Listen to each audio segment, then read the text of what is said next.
नमस्कार विद्यार्थी मित्रांनो, स्पर्धा परीक्षा डिजिटल लर्निंग या यूट्यूब चॅनलवरती आपल्या सर्वांचं स्वागत आहे।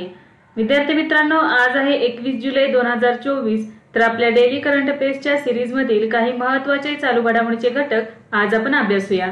चला तर मग आजच्या व्हिडिओला सुरुवात करूया। फर्स्ट क्वेश्चन आहे, नुकतेच सर्वोच्च न्यायालयाचे न्यायाधीश कोण बनले आहे?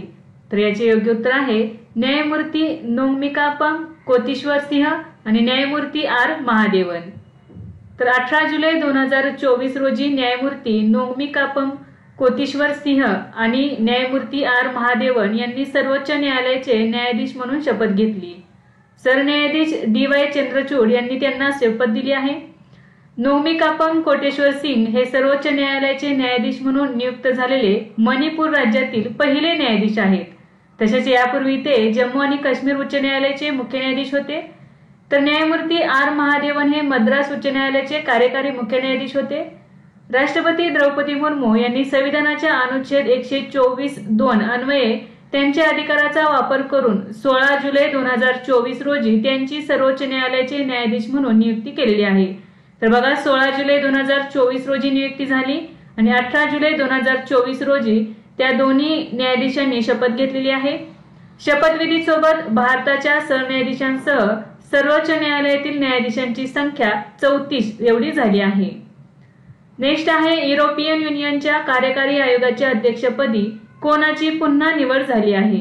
तर याचे योग्य उत्तर आहे Ursula von der Leyen. European संसदेने 18 जुलै 2024 रोजी युरोपियन कमिशनच्या अध्यक्षपदी जर्मन राजकारणी उर्सुला वॉन डर लेयन यांची पुन्हा निवड केली आहे। त्यांची पुढील 5 वर्षांच्या कालावधीसाठी निवड करण्यात आली आहे। 720 जागांच्या चेंबरमध्ये जर्मनीच्या उर्सुला वॉन डेर लेयन यांना 401 मते मिळाली। ती जुलै 2019 मध्ये पहिल्यांदा निवडून आली आणि 1 नोव्हेंबर 2019 रोजी त्यांनी पदभार स्वीकारला। तर त्यांचा सध्याचा कार्यकाळ हा 31 ऑक्टोबर 2024 रोजी संपत आहे। म्हणजेच पुढचा जो कार्यकाळ आहे हा 1 नोव्हेंबर 2024 पासून सुरू होणार आहे। तर युरोपियन युनियनच्या कार्यकारी आयोगाच्या अध्यक्षपदी उर्सुला वॉन डेर लेयन यांची पुन्हा नियुक्ती झालेली आहे। नेक्स्ट आहे, नुकतेच सुभाष दांडेकर यांचे निधन झाले, ते कोणत्या स्टेशनरी ब्रँडचे संस्थापक होते? तर कॅमलिन या स्टेशनरी ब्रँडचे संस्थापक होते।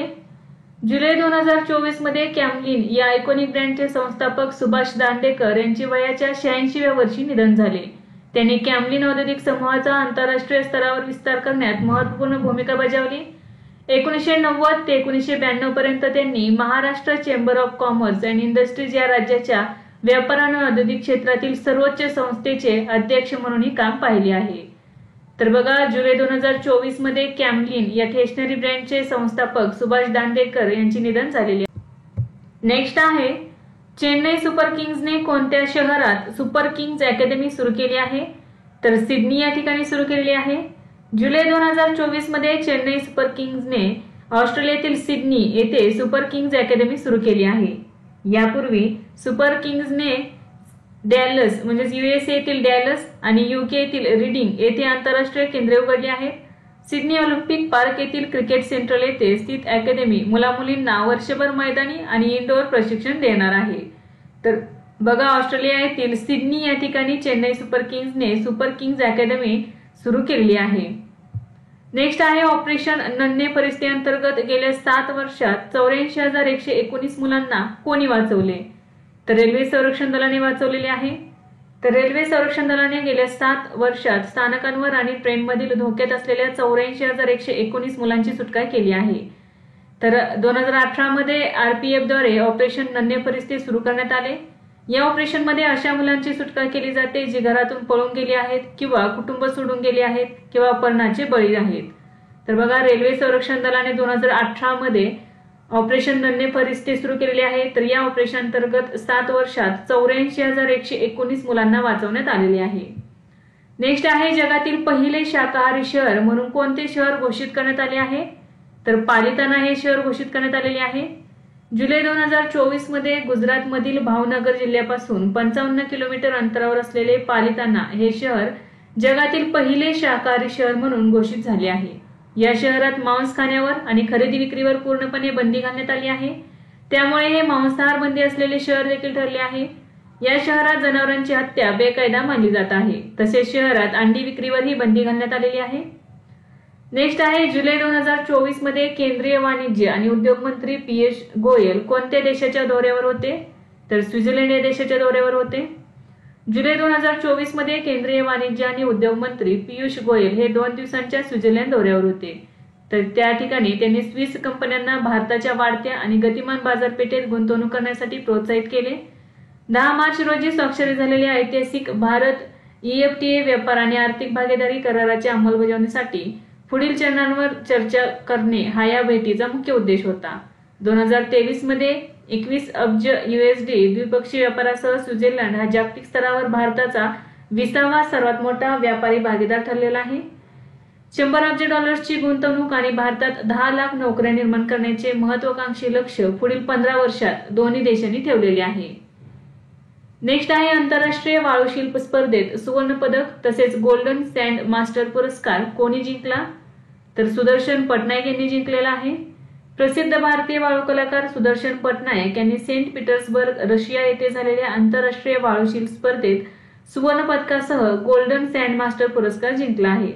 त्यांनी भक्त कवी बलरामदास यांच्यासोबत महाप्रभू जगन्नाथ यांचा 12 फूट उंच वाळूचा रथ तयार केला. दांडी रामायणाचे लेखक बलरामदास हे 14व्या शतकात भगवान जगन्नाथाचे महान भक्त होते. नेक्स्ट आहे ओमान किनाऱ्याजवळ कोणत्या भारतीय युद्धनौकेच्या मदतीने भारतीयांची सुटका करण्यात आली? तर याचे उत्तर आहे INS तेग. 15 जुलै 2024 रोजी तेल टँकर ओमानच्या रास मद्राका क्षेत्राच्या आग्नेये सुमारे 25 नॉटिकल मैलवर उलटला होता. तर भारतीय युद्धनौका INS तेगच्या मदतीने 9 खलाशांची सुटका करण्यात आली आहे. प्रेस्टिज फाल्कन या जहाजावर असलेल्या 13 पैकी 8 भारतीयांची सुटका केली आहे. तसेच एका श्रीलंकन खलाशाची सुटका करण्यात आली आहे. शोध आणि बचाव मोहीम पार पाडण्यासाठी ओमानी जहाजे आणि कर्मचाऱ्यांना मदत करण्यासाठी सागरी पाळत ठेवणारे विमान P-8I हे सोबतही युद्धनौका तैनात करण्यात आली होती. नेक्स्ट आहे दरवर्षी आंतरराष्ट्रीय चंद्र दिवस कधी साजरा केला जातो? तर 20 जुलै रोजी.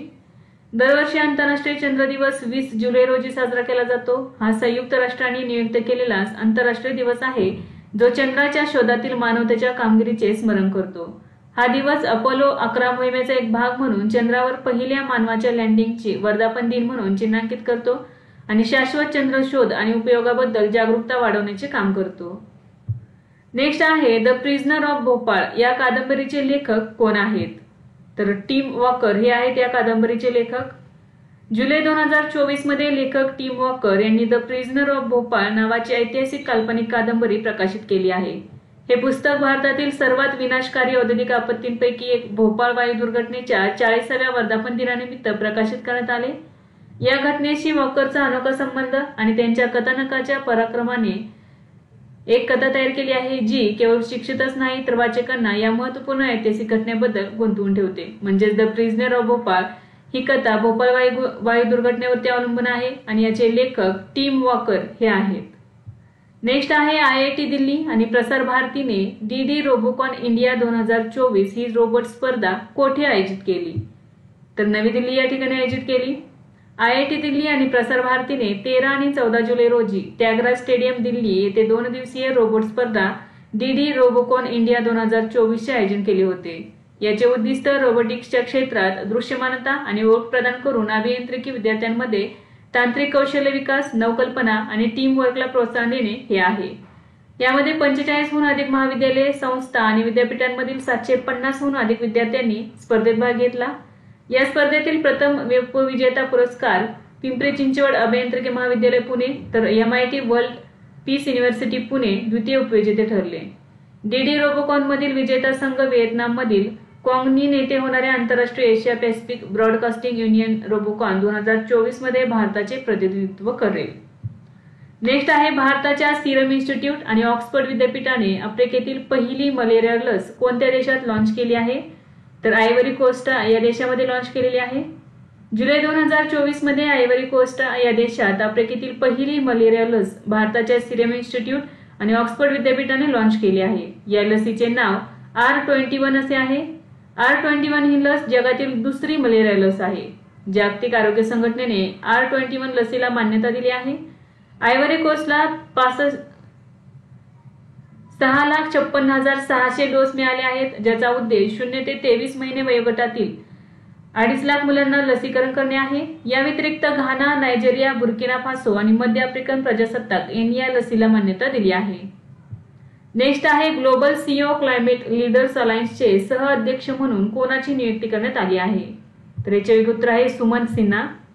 जुलै 2024 मध्ये सुमन सिन्हा यांची जगभरातील सीईओ क्लायमेट लीडर्सच्या अलायन्सचे सह अध्यक्ष म्हणून नियुक्ती करण्यात आली आहे।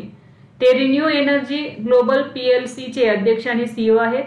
ते 2022 पासून युतीच्या इंडिया चॅप्टरचे सह अध्यक्ष म्हणून काम करत आहेत। 2014 मध्ये वर्ल्ड इकॉनॉमिक फोरमने स्थापन केलेली alliance of CEO climate leaders ही जागतिक स्तरावर सर्वात मोठी सीईओ नेतृत्वाखालील हवामान युती आहे, ज्यामध्ये 26 देशांमधील 12 उद्योगांमधील 130 सीईओंचा समावेश आहे। नेक्स्ट आहे कोणत्या राज्याने पोर्टल ई स्वास्थ्य धाम सुरू केले आहे? तर उत्तराखंड या राज्याने सुरू केलेले आहे।